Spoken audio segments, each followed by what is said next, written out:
Dear students, this is Praveen Kumar Agarwal from Management Department. Welcomes you in my today's lecture of Business Organization. In today's lecture, we will discuss upon the concept of the services of retailers. जैसा कि previous lecture में हमने discuss किया था about the concept and definition of retailers और इसके साथ साथ रिटेलर की हमने डिफरेंट कैरेक्टरिस्टिक्स या फिर इसके फीचर्स को डिस्कस किया था। आज के लेक्चर में हम डिस्कस करेंगे कि जो रिटेलर्स हैं मार्केट में किस तरह से अपनी सर्विसेज को प्रोवाइड करते हैं। तो यहाँ रिटेलर्स की सर्विसेज को हम दो पर्टिकुलर कैटेगरीज में डिवाइड करेंगे। The first one is the services to wholesalers and second one is the services to consumers. पहले हम बात करते हैं सर्विसेज टू होलसेलर्स की, यानी कि होलसेलर्स को रिटेलर्स क्या क्या प्रॉपर सर्विसेज प्रोवाइड करते हैं। पहले पॉइंट में helpful in sale of good. सबसे इंपॉर्टेंट पॉइंट क्या है होलसेलर्स के लिए कि होलसेलर्स क्या करते हैं, बल्क में गुड्स को परचेज करते हैं, लेकिन जो रिटेलर्स है वो इनसे स्मॉल क्वांटिटीज में गुड्स को परचेज करते हैं और ये डायरेक्टली कंज्यूमर्स को गुड्स सेल करते हैं, अल्टीमेट कंज्यूमर्स को गुड्स सेल करते हैं। तो इस तरह से होलसेलर के पॉइंट ऑफ व्यू से, क्योंकि वो स्मॉल क्वांटिटीज में सेल नहीं कर सकते, तो रिटेलर्स मार्केट में सेल करते हैं और गुड्स को प्रॉपर्ली सेल करने में होलसेलर्स की कंप्लीट हेल्प करते हैं। क्योंकि अगर रिटेलर्स स्मॉल क्वांटिटीज में परचेज नहीं करेंगे उनसे, तो ये अल्टीमेट कंज्यूमर्स को भी स्मॉल क्वांटिटीज में सेल नहीं कर सकते। Point is clear. तो इस तरीके से these retailers sell good in small quantities to the ultimate consumers in the market. First second one is the propagation of newly introduced product. Propagate करना है आपको न्यूली प्रोडक्ट को। तो अगर नए प्रोडक्ट को मार्केट में इंट्रोड्यूस किया गया है और उसके रिगार्डिंग एक प्रोपेगेंडा आपको फॉलो करना है, तो कौन हेल्प करेगा?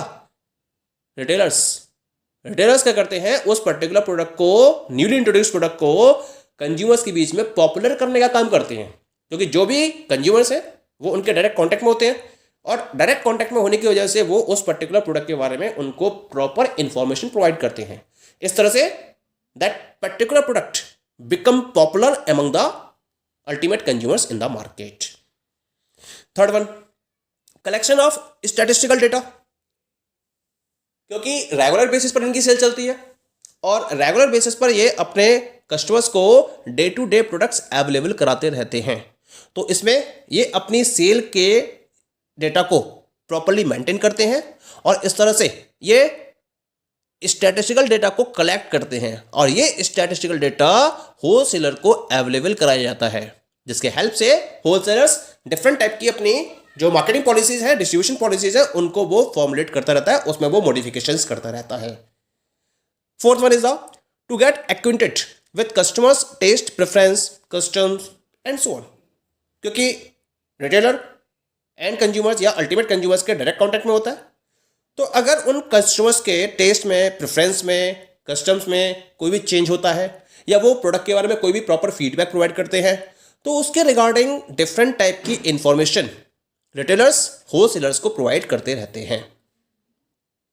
उनको इंफॉर्मेशन मिलती रहती है और इस इंफॉर्मेशन को ये पास करते हैं होलसेलर्स को, और इस इंफॉर्मेशन के बेसिस पर जो होलसेलर्स है वो अपनी डिस्ट्रीब्यूशन पॉलिसीज को भी प्रॉपर्ली फॉर्मुलेट करते रहते हैं, उसमें चेंजेस करते रहते हैं और इस तरह से चेंज करते हैं जिससे कि कस्टमर्स के सेटिस्फैक्शन को और ज़्यादा इंक्रीज किया जा सके। क्योंकि उनका सेटिस्फैक्शन बढ़ेगा तो उससे उनकी सेल पर उसका एक पॉजिटिव इंपैक्ट पड़ेगा। Next one is the provide storage facility. इसके साथ साथ जो रिटेलर्स हैं वो होलसेलर्स को एक स्टोरेज फैसिलिटी भी प्रोवाइड करते हैं। रिटेलर्स ज़्यादा क्वांटिटी में तो परचेज करते नहीं है, लेकिन स्मॉल लॉट्स को परचेज करते हैं। तो जो होलसेलर है उसने डिफरेंट रिटेलर्स को अपॉइंट कर रखा है। जितना भी गुड्स उसके पास डिलीवर हुआ मैन्युफैक्चरर से, उसने क्या करा, उसको स्मॉल स्मॉल लॉट्स में डिवाइड करा और स्मॉल लॉट्स में डिवाइड करके रिटेलर्स के पास अवेलेबल करा दिया।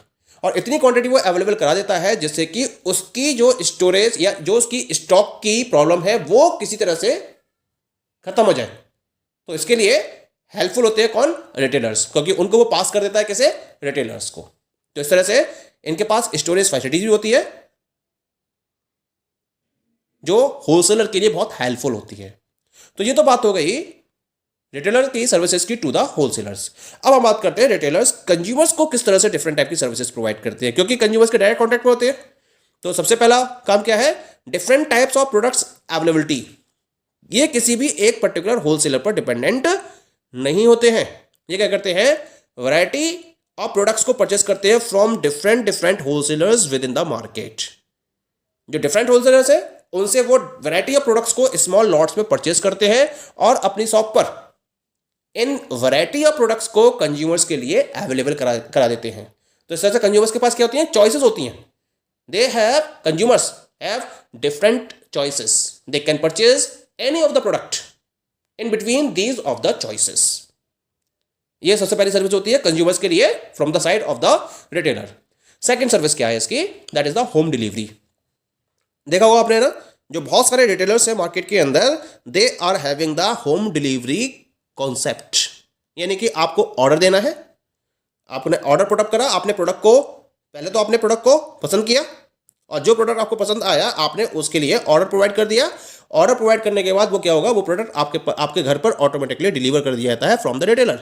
और इसके लिए रिटेलर अपने खर्चे पर ये सर्विसेज प्रोवाइड करते हैं जिससे कि वो कंज्यूमर के साथ में अपने पर्सनल रिलेशंस को ज़्यादा से ज़्यादा स्ट्रॉन्ग कर सकें। इसके लिए होम डिलीवरी का ऑप्शन भी इन रिटेलर्स के पास अवेलेबल रहता है। ठीक है, next one is the facility of selection. जब आप प्रोडक्ट परचेस करने जाते हो तो एक रिटेलर के पास वैरायटी ऑफ गुड्स अवेलेबल होते हैं। जब वैरायटी ऑफ गुड्स अवेलेबल होंगे तो ऑटोमेटिकली जो सिलेक्शन है उसकी फैसिलिटी आपके पास रहती है। चॉइसेस बढ़ जाएंगी तो सिलेक्शन की फैसिलिटी भी रहती है। और उसमें क्या करता है, जो रिटेलर है वो आपकी हेल्प करता है सिलेक्शन में भी। वो बताता है कि कौन कौन से प्रोडक्ट्स उसके पास अवेलेबल है और हर प्रोडक्ट के अंदर क्या क्या यूनिक फीचर्स अवेलेबल हैं। और उन पर्टिकुलर डिस्क्रिप्शन के बेसिस पर जो रिटेलर्स के द्वारा कंज्यूमर्स को बताए जाते हैं प्रोडक्ट के रेफरेंस में, जो कंज्यूमर है वो अपने सिलेक्शन प्रोसेस को फॉलो कर सकता है। ये इसके लिए बहुत हेल्पफुल रहता है। Clear. The next one is the near to consumers. सबसे बड़ी बात क्या है, जो रिटेलर्स होते हैं वो कंज्यूमर के नियर होते हैं। They in direct contact, they are having the personal touch with the consumers. क्योंकि ये एक पर्टिकुलर लोकलिटी के बेसिस पर अपने प्रोडक्ट को सेल कर रहे होते हैं। यानी कि एक लोकलिटी में ये अपनी शॉप को ओपन करते हैं और नियर बाई जितने भी कंज्यूमर्स होते हैं उनको वो अपने प्रोडक्ट सेल करते हैं। तो एक तरीके से उनसे पर्सनल कॉन्टैक्ट होते हैं और इस पर्सनल कॉन्टैक्ट के बेसिस पर वो डिफरेंट टाइप के प्रोडक्ट्स को उन्हें सेल करते रहते हैं। ठीक। Next one is the small quantity. सबसे बड़ी बात क्या है, कंज्यूमर्स को स्मॉल क्वांटिटी में प्रोडक्ट्स की रिक्वायरमेंट होती है। अब अल्टीमेट कंज्यूमर है, वो लार्ज क्वांटिटी में तो गुड्स को परचेस कर रहेगा नहीं, जितनी उसकी रिक्वायरमेंट है उसी रिक्वायरमेंट के अकॉर्डिंग परचेस करेगा। उसे स्मॉल क्वांटिटी ही परचेस करनी होती है और वो स्मॉल क्वांटिटी कहाँ से परचेस करेगा, वो रिटेलर से परचेस करेगा। रिटेलर्स उसको ये फैसिलिटी प्रोवाइड करता है कि वो स्मॉल क्वांटिटी में भी किसी पर्टिकुलर प्रोडक्ट को परचेस कर सकता है। That is the facility provided by the retailer to the consumer. The next one is the large variety. That is obvious, जब डिफरेंट टाइप के प्रोडक्ट्स अवेलेबल होंगे तो उसके साथ साथ लार्ज वैरायटी भी अवेलेबल होती हैं और उन लार्ज वैरायटी में से कंज्यूमर को प्रोडक्ट को सेलेक्ट करने के ऑप्शंस बढ़ जाते हैं। Okay. The next one is the information about new products. Market में कोई भी नया प्रोडक्ट अवेलेबल हुआ तो उस नए प्रोडक्ट के बारे में कंज्यूमर तक इंफॉर्मेशन अवेलेबल कराई जाती है बाय द रिटेलर। कंपनी ने कोई नया प्रोडक्ट इंट्रोड्यूस किया और वो रिटेलर के पास उसने अवेलेबल कर दिया। अब जब कंज्यूमर्स उसके पास गुड्स को परचेस करने के लिए आते हैं तो वो उस पर्टिकुलर ब्रांड को भी उनके सामने इंट्रोड्यूस करता है। वो परचेस करेंगे या नहीं करेंगे, that is another point, but that particular brand is introduced by the retailer to the end consumers, जिससे कि वो एक चॉइस के फॉर्म में उसे कंसीडर कर सकते हैं। तो इस तरह से नए प्रोडक्ट के बारे में प्रॉपर इंफॉर्मेशन प्रोवाइड की जाती है by the retailer to the consumers. और कंज्यूमर्स को ये पता चलता रहता है कि मार्केट में कौन कौन सी कंपनी क्या क्या नए प्रोडक्ट्स अवेलेबल करा रही है। ये भी इंफॉर्मेशन कंज्यूमर्स को रिटेलर से पता चलती रहती है। ठीक है। Next one is the marketing functions. इन सारे फंक्शंस के साथ साथ जो रिटेलर है वो कंज्यूमर्स के लिए डिफरेंट टाइप के मार्केटिंग फंक्शंस भी परफॉर्म करता है। मार्केटिंग फंक्शन जैसे एक सेल्समैन की तरह काम करता है। कंज्यूमर्स अवेलेबल हुए रिटेलर के पास and they are not sure कि एक पर्टिकुलर प्रोडक्ट कैटेगरी में किस ब्रांड को परचेज किया जाए, तो वो एक स्पोक्स पर्सन या फिर एक सेल्स पर्सन की तरह उन्हें डिफरेंट ब्रांड्स दिखाता है और उनके फीचर्स या फिर उनके जो भी पॉइंट पॉजिटिव पॉइंट्स हैं या जो नेगेटिव पॉइंट्स हैं उनको वो उनके सामने रखता है कि this particular brand is having these features, second brand is having these features, third brand is having these features, और इन पर्टिकुलर फीचर्स को प्रॉपर्ली डिस्क्राइब करते हुए कंज्यूमर को प्रॉपर इंफॉर्मेशन प्रोवाइड करता है और इस इंफॉर्मेशन के बेसिस पर कंज्यूमर डिसीजन ले सकते हैं कि उन्हें किस पर्टिकुलर ब्रांड को परचेज करना चाहिए। तो एक तरीके से है तो जो रिटेलर है वो मार्केटिंग फंक्शंस को भी परफॉर्म करता है, वो एक सेल्समैन की तरह भी वर्कआउट करता है और कंज्यूमर्स को प्रॉपर इंफॉर्मेशन प्रोवाइड करता है। ठीक। The next one is the helpful in meet in day to day demand. सबसे बड़ी बात क्या है कि जो डे टू डे डिमांड है प्रोडक्ट्स की उसको मीट आउट करने में रिटेलर बहुत हेल्पफुल होता है। आपको डिफरेंट टाइप के प्रोडक्ट्स परचेस करने होते हैं डे टू डे बेसिस पर, तो रिटेलर हर संभव ये कोशिश करता है, अपने कंप्लीट एफर्ट्स करता है कि उस पर्टिकुलर प्रोडक्ट को हमेशा कंज्यूमर्स के लिए अवेलेबल कराया जाए। जब कभी भी कंज्यूमर्स डिमांड करें, जितनी भी क्वांटिटी में डिमांड करें, that particular product is available to the consumers, that efforts are done by the retailers, और इसके लिए वो लगातार प्रोडक्ट की डिलीवरी को एंश्योर करता है और कभी भी ऐसा पॉइंट नहीं आने देता है जब कंज्यूमर्स के लिए वो अवेलेबल ना हो, क्योंकि इससे उसकी सेल पर बहुत बड़ा फर्क पड़ता है। लगातार प्रोडक्ट्स अवेलेबल होंगे तो ऑटोमेटिकली कंज्यूमर्स उसके शॉप पर अगेन एंड अगेन प्रोडक्ट को परचेस करने आएंगे और उसके एक तरीके से लॉयल कस्टमर्स बन जाएंगे। तो इसी वजह से वो डे टू डे डिमांड को मीट करने में अपना एक इंपॉर्टेंट रोल भी प्ले करता है। ठीक है। And the last one is the sales on return basis. सबसे बड़ी बात क्या होती है, जब आप किसी पर्टिकुलर प्रोडक्ट को परचेज करते हो तो वो रिटर्न बेसिस पर भी सेल करता है। यानी कि एक बार आप प्रोडक्ट को ले जाइए और अगर आपको घर ले जाने के बाद प्रोडक्ट पसंद नहीं आता है या कोई आपको दिक्कत दिखाई देती है तो उसे आप रिटेलर को रिटर्न भी कर सकते हो और उसके बदले में किसी दूसरे ब्रांड के प्रोडक्ट को परचेज कर सकते हो। ये फैसिलिटी भी रिटेलर्स के पॉइंट ऑफ व्यू से कंज्यूमर्स को प्रोवाइड की जाती है।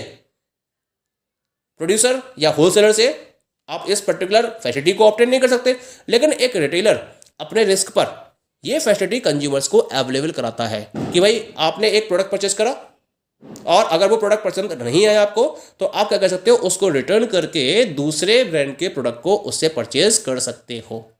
तो these are the different services which are provided by the retailer to the consumers.